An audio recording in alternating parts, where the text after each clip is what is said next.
The opportunities are endless if you're really getting good at dialing into information. So if one person can do it, it means that anybody can. There's information in the plasma of advanced meditators that create new nerve cells, growing new neurons. So 10% of the population has a 2 standard deviation change in their right temporal lobe. It's not like that. So people change people. You interact with somebody in that state and the person's grateful and you're in love and they're in love, and you see the divine in them and they see the divine in you, and you're coherent and you're clear. I don't really say the God word much. I think I may have said something like, don't make this work be about me. I want it to be about you. And I'm just a person who loves the divine. I love God. I love the unknown. That really translates for me into a personal relationship with the divine within me. It's a time to connect with it, to be present with it, to meet it in love, to surrender to it. And I think you got to bring it to life. You got to bring it into your life by becoming aware of it. And it is a mystery, because it's the unseen, and it turns out there's more information in the immaterial than there ever will be in the material, right? And so the mystery of the unknown, the mystery of whatever that unseen force is, that intelligence, that singularity, the source, the oneness, whatever you want to call it, it exists in every human being. And if you want to hide it really well, put it within.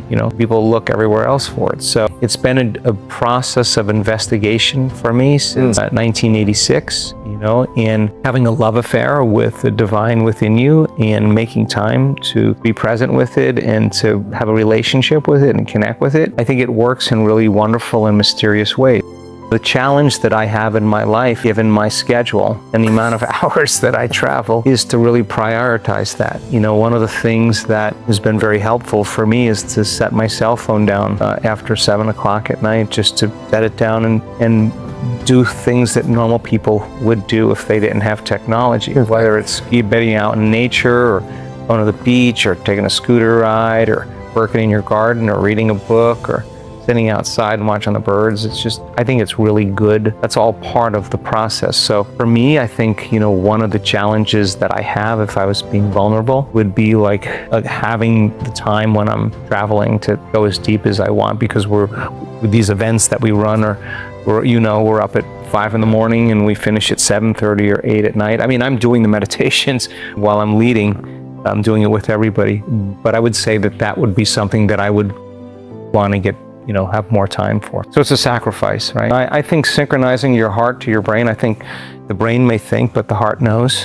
And we practice a lot synchronizing the heart to the brain. And if you can synchronize the heart to the brain and they have the same energy, then they're the same frequency. And if they're the same frequency, then they can exchange information. So I've had profound moments where my heart has spoken to me, and I think it's the greatest guide that we'll ever have. Wow. And I don't know, I think it's an impulse, like it's a opening. And I give you an example. My friend the other day was telling me that he went for a hike with his dog, and he's my trainer. He lost his keys and he was fretting about it. I know his personality, and he told me I went up that path 3 times. Then I walked up and down, couldn't find the keys. He goes, then I waited the next morning. I went back up with the dog. I walked, I checked everywhere. And he goes, I couldn't find my keys to my house or whatever it was. His car keys, maybe it was, or all of his keys. And then he says, I went and did your meditation. He said, I did an 1.5-hour meditation. He said, right in the middle of the meditation,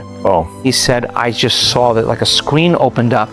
I saw the keys right between this crack, right next to the bench where I was sitting. And he goes, and I went there, I ran there. And he goes, they were just like the picture, right there. So that's information, right? That's what we have access to. That is the divine, right? That is it. Like when you're open, that is to him just as important as the person who's healed. They just connect with information, different frequency, right? So the opportunities are endless if you're really getting good at dialing into information. So is it important to me? Absolutely. Do I know the biological changes that take place of a person putting more attention on the unseen than on the seen, more attention on the immaterial than the material? If they do that for 7 days, I can tell you that their brain's going to be better. It's going to be more coherent. It's going to be less compartmentalized, less modulated. Their brains are going to look like they're on psilocybin. That's what our data shows. default mode network in the brain is going to shut off, which means you're not going to be trying to always anticipate the next moment. You'll be more in the present moment. Your heart works better. Your microbiome changes dramatically without changing your diet. There's information in the plasma of advanced meditators that create an immunity to spike viruses. We've published a paper on it. We've isolated the protein, that information. There's information in the plasma of advanced meditators that shut off 70% of mitochondrial function in cancer cells just by interacting with that invisible field of energy, right? There's information that 100% of the people that we measured in 63 different diseases, 100% of them were making their own endogenous opioids, natural pain relievers that create euphoria, independent of the disease. There's information in the plasma of advanced meditators that create new nerve cells, growing new neurons, neurogenesis, right? So this field of order, this field of information, by connecting to it, the greater the order, the greater the information, the greater the frequency, the greater the consciousness, the greater the effects in our human biology. So we now know the breast milk of lactating moms, at the end of 7 days, completely different expression of breast milk. Completely different. There's proteins in their milk that are anti-cancer, that promote all kinds of healing and wound healing. There's just a plethora of chemistry that's created from this interaction with this invisible field of energy. And I always say to the scientists, where is that information coming from? Where is it coming from?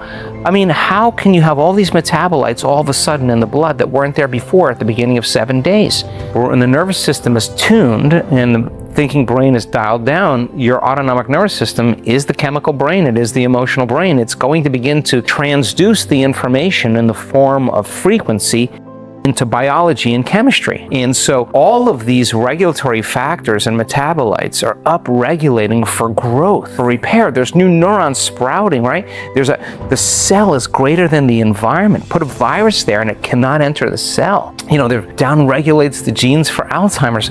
That's royal blood. Like, it's so this field is actually real. So that's the mystery. Like, it's not like God, some white guy on the beard, you know, keeping track of Lewis and gonna send him to a hot place for all of eternity or that. It is the mystery of the unseen. It's the mystery. If the probability that we're perceiving the truth of reality is zero, that's the mathematics. In other words, our brains are wired to filter out anything that's not material.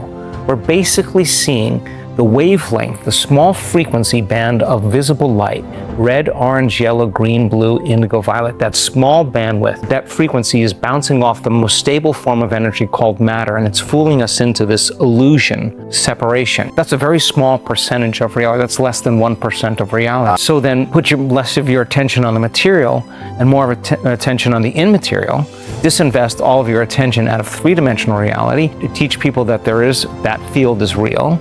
Have them feel it, have them experience it, have them relax into it, have them fall in love with it, have them pay attention to it, stay aware of it, become more of it and less of them. Somehow reflected in their biology, there's dramatic changes that take place. So the mystery of whatever that is, God or whatever, to me, that's the excitement. And once again, the data is unbelievable. It's not like 10% of the population has a 2 standard deviation change in their right temporal lobe. It's not like that. It's like 77%, 84%, 90%, 95%, 100% of the community is having these effects at the end of 7 days. And think about it. I mean, we do genetic studies.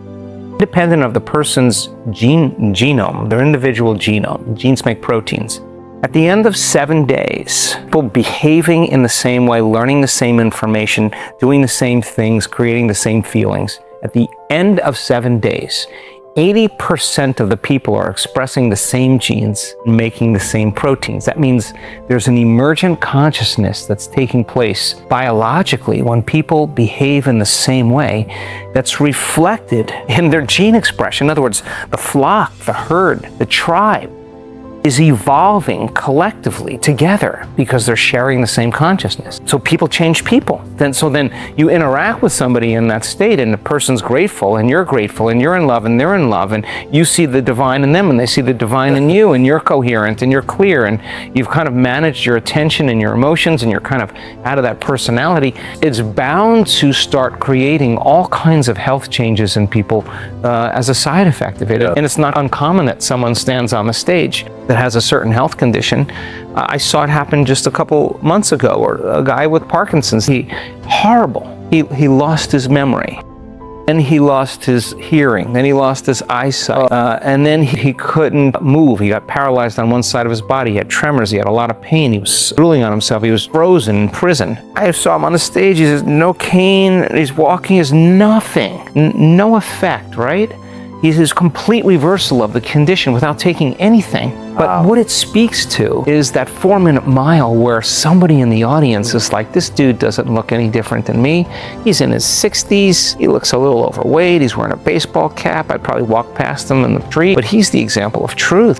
And there were so many people in that audience that had Parkinson's disease, and he was the hope. He was the light for them. They're like, if he can do it, I can do it. And then all of a sudden, just like an infection spreads amongst a community and creates disease, now you see health and wellness becoming as infectious as disease. You know, we had 5 people step out of a wheelchair at one event last year in Denver. We had 5 people with Raynaud's syndrome in the UK, that one person stood on the stage, another person stood on the stage, and it just happened just like that, with 2 people that were blind. 2, not 1, but 2, got their vision back. I couldn't believe it, right? It's a footprint in consciousness, right, that people can step into when you see that stage testimonial. And so I want it to be to the point where you see it and you can't go back to business as usual. That's what's happened to me in the last 6 months. Like, I've seen stage testimonials that have changed my belief in what's possible. I consider myself an open-minded person. It just keeps getting like, how did that happen? Like, how did that person make that dramatic change? Like, a woman had her colon and rectum surgically removed from cancer. Literally grew a whole new rectum, whole new colon, and I saw the scans. It's not scar tissue, it's juvenile, healthy, regenerated, brand new tissue, brand new rectum and colon. What does that mean? What does that mean? It means that the human body has the innate capacity to regenerate itself at any age. She's in her 70s or late 60s. Given the right information, like, we've been programmed to something else. So when you see that, it's unbelievable, right? It stretches my belief in what's humanly possible. But if one person can do it, it means that anybody can do it. When a person goes through a 7-day retreat with some clinical, cognitive neuroscience and therapy, and compare the 2 models and with a control to see which does the best. But here's my answer to that. I really think it's a function of the therapist. Like, if the therapist is present, the therapist has a good way to help a person not only have an insight. Like, insight really doesn't change behavior. You could say your father was overbearing or your father was never present, but it doesn't change your behavior in any way. It just actually validates it in a certain way. It's kind of like you excuse yourself for being this way. So the insight doesn't change the behavior, but if there's a practical tool that the person can do, whatever that is, whatever it is to help them to behave differently, and to function to a greater degree in their life, right? And so many people who come to the week-long event that have been bruised or been damaged or have been traumatized, many of them can function better in their world because they've gotten over their past to some degree. Now, again, everybody's at different stages, everybody's had a different past, but when we look at the changes that are taking place in the majority of people, we're pretty confident that it's good for people. It's good for people to do. So, and then of course there's different types of meditations, right? It just gets complicated. So if you find something that you feel good about, do it. Just kind of the more of the academic, analytical mind of myself that is always dovetailing concepts to build this bigger model of what's possible. And that's kind of a fascination of something that I love to do. I've never stopped doing that. It's always going on in my mind. I enjoy the process of looking closely and dovetailing things together. But there was a side of me that was exposed to books when I was in my late teens and early 20s that caused me to think differently. Whether it was the life and teachings of the masters from the Far East, or Yogananda's books, or these books about these yogis and masters that could do all kinds of really amazing things. I never forgot that. That was always kind of like, how did they do it? Did they know about the mind, the subconscious mind, conscious mind? And how were they able to disappear in one place and reappear in another? How did they do the, manifest things out of nothing? How did they do it? And so I always had that preoccupation going on in the back of my mind. So what I find really important in the work that I do is to create the challenge within the realm of the person's, right outside their acceptance. Right? I mean, no one changes unless they're challenged. And that's the only way we're going to change, right? So when we run our events, we challenge people to that extent where they're going to have to go past where they normally stop. The truth is, that's where the greatest change actually takes place.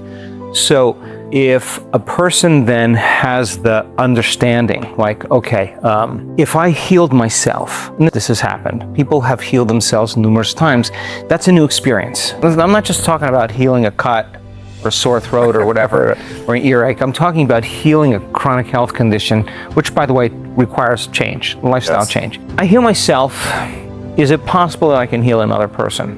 Okay, what is the science behind that? Where can I find the information to build a model that I could actually practice this? And we now know that we've got unbelievable data that people heal when other people can have a coherent brain and a coherent heart, and change the information in the person's field. They can change the destiny of matter.